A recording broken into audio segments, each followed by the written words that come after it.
Morning of October 14, 2018. Maple Ridge, a quiet suburb outside Spokane, Washington. Around 9:15 a.m., 33-year-old Kelsey Harmon laces up her running shoes and heads out for her usual jog through the neighborhood, leaving her phone and earbuds behind on the kitchen counter. She always runs without them, just her and the road. By noon, she hasn't come back. Her husband, Brett, tries her cell and gets nothing. It's still sitting on the counter where she left it. He drives her usual route and finds her headphones lying in the grass along the shoulder of a side road, like she'd dropped them and never picked them up. He calls the police at 1:40 p.m. Within hours, Maple Ridge has an active missing person search underway. Search dogs, volunteers combing ditches, a mother of two vanished mid-jog on a residential street in broad daylight. 22 days later, on a highway more than 100 miles south, a driver spots a woman stumbling along the shoulder, bruised, her hair hacked short and uneven, a chain looped around her waist. It's Kelsey. She's alive. The story she tells investigators when she's finally able to speak will dominate national news for weeks. The story that eventually comes out in court 6 years later will be something else entirely. Let's go back to the beginning. Kelsey Harmon was, by every outward measure, living the life she'd built on purpose. A stay-at-home mother of two young kids, married to Brett, a mid-level manager at a logistics company. She ran a modest but devoted following online, posting about family routines, home organization, weekend outings. The kind of content that made her, in the eyes of people who followed her, the picture of a composed, happy suburban mom. Underneath that picture, according to people close to the marriage, things were more complicated. Friends and family later described a relationship under real strain. Arguments, distance, a marriage that from the outside looked stable and from the inside didn't. Kelsey rarely talked about any of it publicly. To her followers and most of her neighbors, she was simply Supermom, a nickname that would end up following her for very different reasons than anyone expected. The investigation into Kelsey's disappearance moved fast and drew national attention almost immediately. A young mother vanishing without a trace, mid-jog in a safe suburban neighborhood was the kind of story that spreads. The FBI joined the search within days. Volunteers organized search parties. Her husband gave tearful press conferences, pleading for her safe return. Investigators combed the area near where her headphones were found, looking for any sign of a struggle, a vehicle, anything. Nothing turned up. No witnesses had seen a car, a stranger, or Kelsey herself after roughly 9:30 that morning. The case had almost no physical evidence at all, which, to seasoned investigators, was itself unusual. Real abductions from a public street in daylight tend to leave something behind. For 22 days, Maple Ridge held its breath. Then, just before Thanksgiving, a passing driver on a rural highway more than 100 miles from Kelsey's home spotted a woman stumbling along the roadside, disoriented, bound with a chain around her midsection, her hair roughly cut short. It was Kelsey Harmon, alive, injured, and finally able to tell investigators what had happened to her. From a hospital bed, Kelsey described being forced off the road by two women in an SUV while running, thrown into their vehicle, and held for over 3 weeks in what she described as a small dark room. She said she'd been kept restrained, deprived of food, and at one point branded on the shoulder as punishment for trying to escape. She worked with an FBI sketch artist to produce composite images of her alleged captors.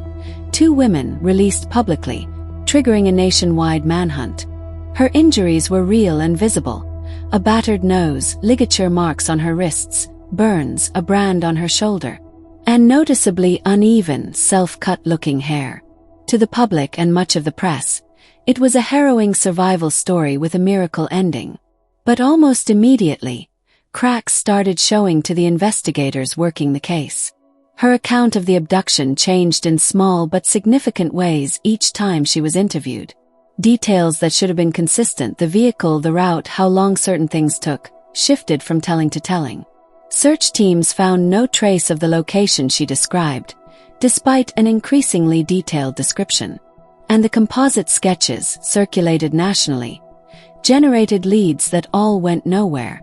Publicly, the case remained open and sympathetic. Privately, lead investigators were already doubting the story. The case sat cold for nearly 4 years.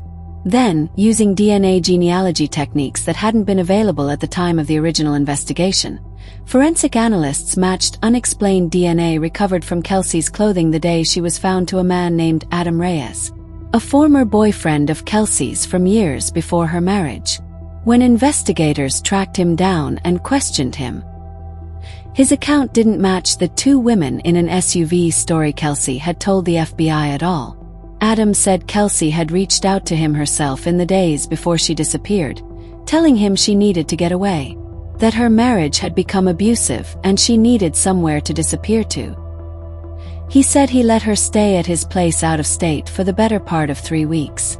According to Adam, the injuries she showed up with afterward, the cuts, some of the bruising, were self-inflicted, done at her own request, to make her eventual rescue look convincing. Adam passed a polygraph. Kelsey's story, meanwhile, had never held up to physical evidence in the first place. Faced with a DNA match in Adam's account, investigators reopened the case not as a kidnapping, but as a hoax. In early 2023, Kelsey Harmon was arrested and formally charged federally. The charges weren't for staging the kidnapping itself. That isn't always a distinct federal crime on its own. But for mail fraud and making false statements to federal agents, tied to 2 things: the victim compensation payments she'd received from a state fund for crime victims, and the sworn statements she'd given investigators throughout the original search. The news of her arrest blindsided the entire town. People who had prayed for her safe return years earlier were now reading headlines that the whole story had been fabricated. Local reporters who had kept the case on the front page for years as a story of miraculous survival were now rewriting the same material with an entirely different tone. Weeks after the arrest, Kelsey accepted a plea deal. In court, answering a direct question from the judge, she confirmed under oath. The kidnapping she had described for years had never happened. She had staged her own disappearance and fabricated the story of 2 women in an SUV from start to finish, right down to the details that had shaped the composite sketches distributed nationwide.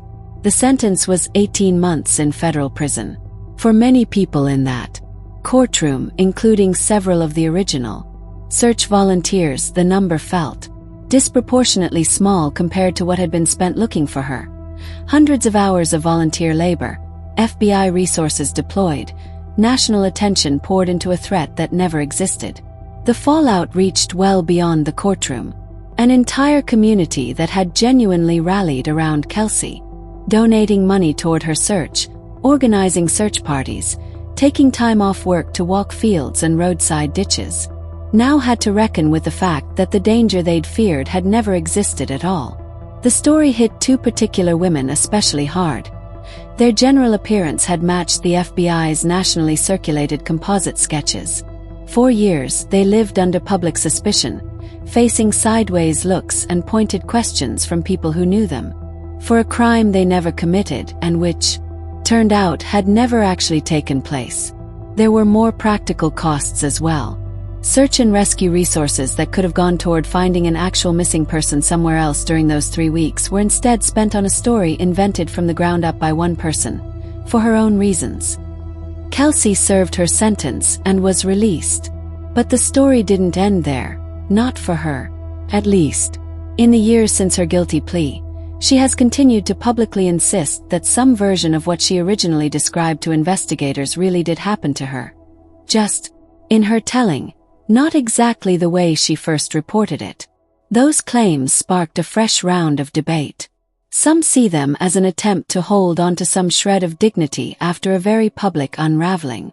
Others see them as a continuation of the same pattern that led to the case in the first place.